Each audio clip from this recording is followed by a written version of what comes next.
古東西補給が全くできなくなった軍隊は必ず消耗し弱体化するものです。さらにはウクライナ軍の戦略爆撃の効果によってロシアはさらにもう一つ輸出産業を失おうとしています。皆さんごきげんよう、上川薫です。今回取り上げる話題はウクライナ情勢。ウクライナ軍の遠距離攻撃はますますその質と量が増大しています。ロシア側の防衛網を毎日のように攻撃し、ロシア側の被害は拡大する一方です。クリミア半島に様々な物資、燃料や軍需物資、さらには軍用車両類などについても送り込もうとしていたロシア側ですが、ウクライナ軍に捕捉され次々と攻撃を受けています。被害を受けた数はたった1週間で100隻以上にも上っており、ロシア側の防空網が全く機能していないことを示しています。このような成果が現れたのは、ロシア側の不手際が目立っているというのと、ウクライナ軍の攻撃の能力が上がっていること、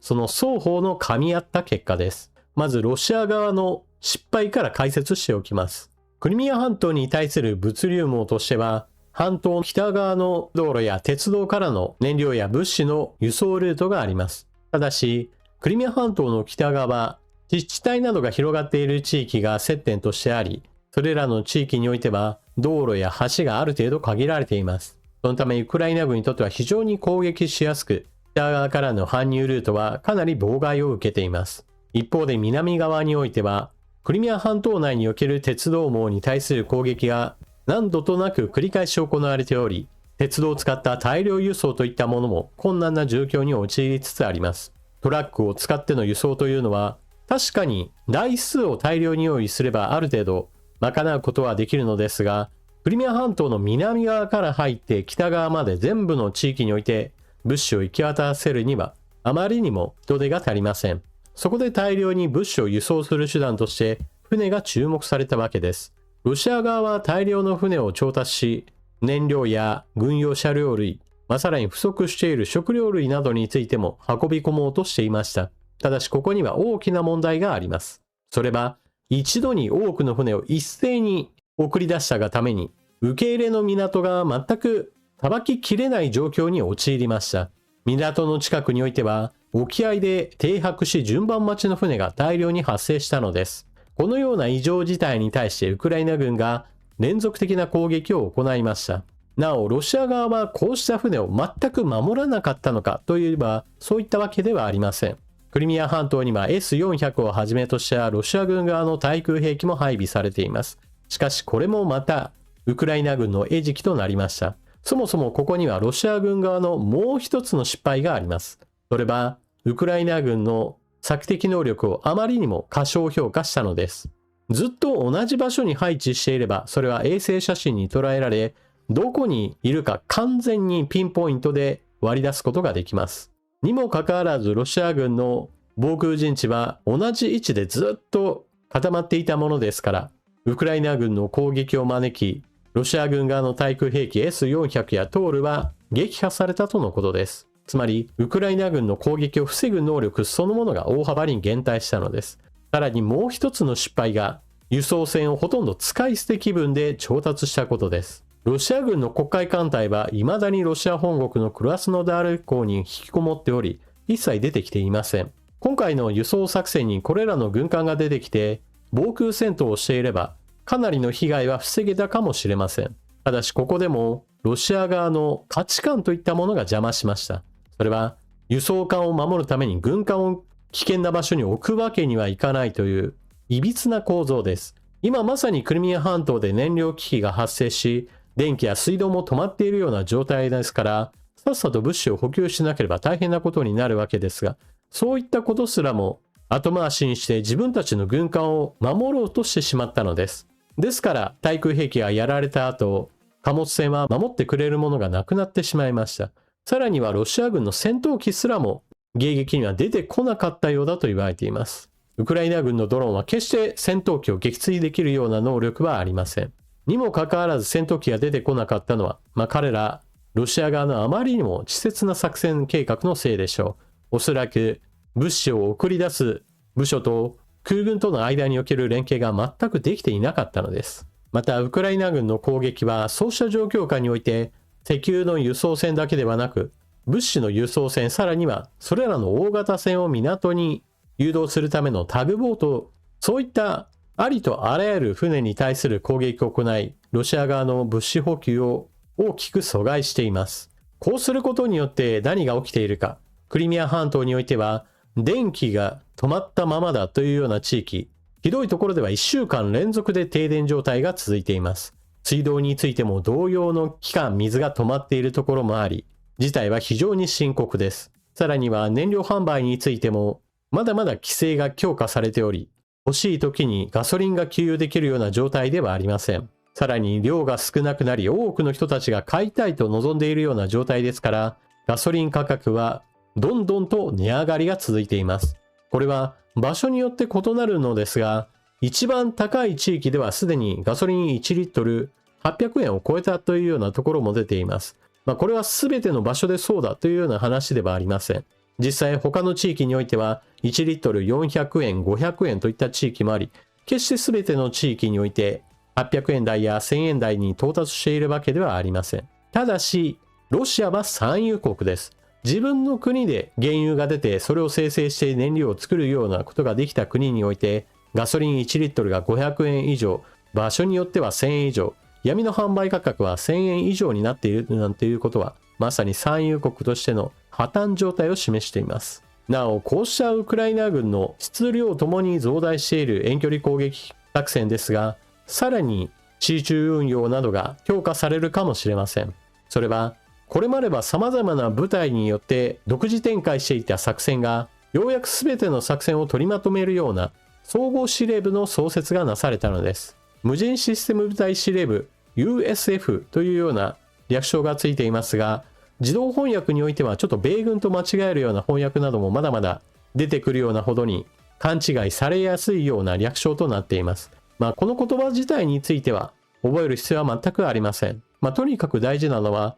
従来よりもより集中運用がなされることによって、ウクライナ軍の攻撃がこれまでよりもさらに戦略的に、そして集中的に行われる可能性が高まっていくこととなります。現在のところロシア側の被害は拡大する一方です。国内における必要量に対しての充足率は 65% まで低下。足りない分については何とか海外から入れようとはしていますが、現在のところ完全に埋め合わせるような手配は全くできていません。隣国ベラルーシからの輸入量については前年比すでに10倍以上の水準にまで達していますが、ベラルーシ側の製油能力の限界点に近づいていると言われています。ベラルーシはそれほど人口の多い国ではありませんから、従来から大量の原油を生成する必要というものがあまりなかった国です。そのことはベラルーシ一国における製油能力も見てみるとわかります。例えばロシアの大きな製油所、オムスク製油所の生成能力を見た場合において、ベラルーシ一国における製油能力よりも上なのです。逆に言えば、ロシアにとっては大きな製油所だなと思っていたものが、ベラルーシ一国よりも製油能力が高いわけですか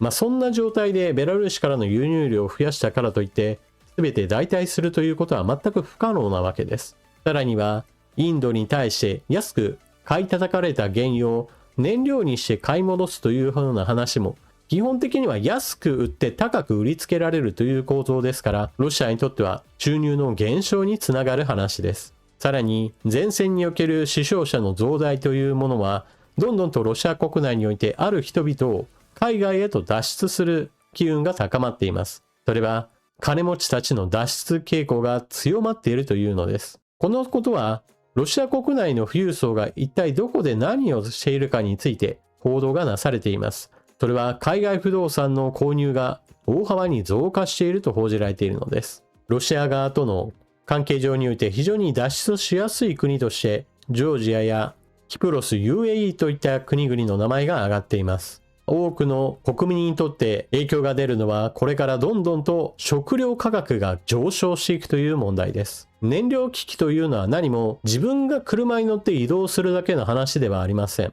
燃料の問題は農業問題にもつながります。例えば今回アゾフ海における輸送船に対してウクライナ軍は100隻以上攻撃を行いました。これに伴ってこの航路がほぼ貿易ルートとしての機能を失おうとしています。ロシア側はアゾフ海を使って輸出全体の 25% の小麦を輸出していると言われており、このルートが封じられると違うルートで送り出さなければならないわけで、必ずコストの上昇につながります。ロシアの小麦というのはアフリカ大陸や中東など様々な地域に送らなければならないので、基本的に従来から使えていたルートを変えるというのは、その分だけ必ずコスト上昇につながります。さらには、そもそもの話として、収穫や作付けなどにおいても大量の燃料が必要です。大型の機械を使った大規模農場において、今、燃料販売規制というものがものすごい足かせとなっています。